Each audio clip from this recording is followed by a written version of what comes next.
Welcome to day 2 of 100 Days of Making Comics. Oh. I like to cook food and then cook a lot and then, take the leftovers to work. But today I ate it all. I think I overate. But we've got a cure for that, and it's coffee. Oh.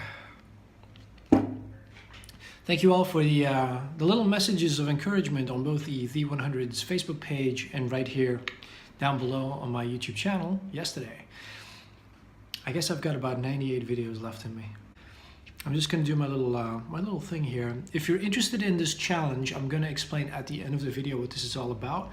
But for right now, I'm working for 100 consecutive days, at least half an hour a day on my comic book, while being way too busy with lots and lots of things and not using that as an excuse anymore to work on my little sci-fi adventure comic called Phosphor. So let me just show you what I've been doing in the last couple of days, including yesterday. It's Sunday. All right. I've been working on thumbnails and I don't even know where. I've got lots. This is like, let's see, what does it say? This is page 35, 33. Can't even read my own handwriting. So where I'm at right now is a couple of days have passed, or at least I've shown a couple of days in a row by the time we get to page 33. And they're starting to come across some strange objects. So this is a scavenging crew on a sci-fi vehicle of some sort. Think of it kind of like the Sandcrawler in Star Wars, but slightly different, more human. And so they're coming across fossilized trees, I figured. And then that has to be explained. And then that allows me to explain that a lot of these kids don't even know what trees are. So it just kind of does a little bit of world building by just showing things in the environment that we're familiar with and how odd they are in their environment. So the vehicle they're in has run into some sort of trouble. So there's a lot of power cuts and whatnot. So they have to lay low but continue to work. And this is all part of a plot of the captain and the pilot to basically make sure that no one knows where they're actually heading, because they've got a little bit of a secret plan. And the reason they're doing this in secret is because they've been screwing up so much in the past that they've been put under supervision.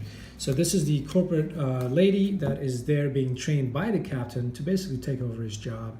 And she's got another henchman with her. So they're doing a little investigating on their own while the regular maintenance crew are trying to figure it out as well, because no one can figure out how they, they don't realize that the ship has actually been sabotaged. So we continue with the kids. They're finishing up a day. I've already shown a little bit of their nighttime rituals with like a circle prayer, story, study time, like little teachable moments. It's really a way for me to make sure that there's a little bit of exposition, and it's a way to show one of the older characters who's been on board of this vessel for a very long time and who's got quite a bit of a secret background story, to show off his knowledge and to show his position looking after these kids. And it's to show a kinder, gentler side of him, because I do refer to him as a taskmaster. He's not that. The ship is now making its way across some very rough terrain, but it's perfectly designed too. But this means it sways from side to side. It's a very tall rectangular structure, and because of that swaying, the kids towards like midway, they're falling out of their bunk beds, and some of them are getting seriously hurt. Like we're talking like bruises, the odd broken bone. Lots of their work has been tipped over. Now they're going to have to look into that. This is like a little drama thing that happens. While he's down below, that allows the corporate spy, so to speak, doing a little bit of investigating of her own. And she catches the pilot doing some shady things, has her henchman do more investigating right there, which leads to a clue. I know I'm skipping that page, but leads to a clue, and that means he is on his way to uncover where the ship exactly been sabotaged. While he is out there, Francis sneaks up on him He's on a ledge, falls off, and this is him falling in slow motion. And she then saves his life, grabs him, and single-handedly pulls him up. And so he has a bit of a near-death experience. While she's figuring out what he's doing there, he points at it, and now she can figure out what is happening. As the captain is leaving down below, which is from an earlier page, where he's basically explaining like, dude, I got this lady breathing down my neck. You got to help me out because I've got to show her the ropes, bring her down here, you know, so they're kind of teaming up. As he leaves, the lights go back on because they've been working in the dark. The lights go back on, so that confuses him because that messes up his plans. Page 46 already. I'm at 5 minutes. I guess this video is running over time a little bit because look at this empty page. Let's go. So, page 47. This is me working on my comic. Pay attention. Now, all right, page 47. So, saved her life. The lights go back on. We could, I suppose we could.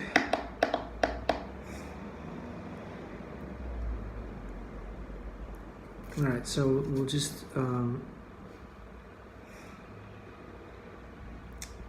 continue. Again, like I'm trying to do this as boring, and I don't mean that derogatory towards my own comic, but like I was pointing out in day one, I'm trying to kind of tell the story point blank and not overthink it, but just make very clear all the connections between all the characters and like one plot point to the next, one device, you know, just this happens, this happens, this happens, this happens. And so once I've got the overall story laid out like this and I can enlarge it, I can focus on the dialogue, but then, you know, as the gears start turning, I can start embellishing and, you know, try and make things more interesting and add layers of depth. All right, page 47. So like I said at the beginning of the video, if you're new to my channel, or if you've never heard of the 100 Days of Making Comics before, it's a challenge started by Kevin Cross many years ago, and many people have followed him in his endeavor to carve out a little bit of time every day to work on their personal little comic book project. He can be found on YouTube as Kevin Cross. He's doing his 5th season over on Patreon, and I'll be sure to put a link down below. There's many others doing the challenge right now. There's Josh Kemble, there's Keeman Money, there's Comics with Chris. Ron Jones just finished up his 100 days. Arp Laszlo, I've just been checking out today. Marshall Lee is already heading towards day 30. Chris McQuinlan is somewhere in the 20s. And so comes to an end my 40 minutes of working out another 4 thumbnails. I'm now up to page 50. This, I find, is a nice chunky chapter, and I feel like it ends on a perfect note. I just worked out on the side of the page like a whole list of things, and this was easily the rest of my half hour. Just all the plot points that I need to hit in the next chapter. But 50 pages of thumbnails. I am now ready to start enlarging them, start thinking about dialogue, and working out the kinks, visually speaking, because these are kind of tiny, you know, tiny. Thank you so much for checking out this day 2 of my 100 Days of Making Comics. I did run over time, so much for trying to stick to 5 minutes. Check out Sketchalona if you haven't, and I'll be seeing you guys tomorrow.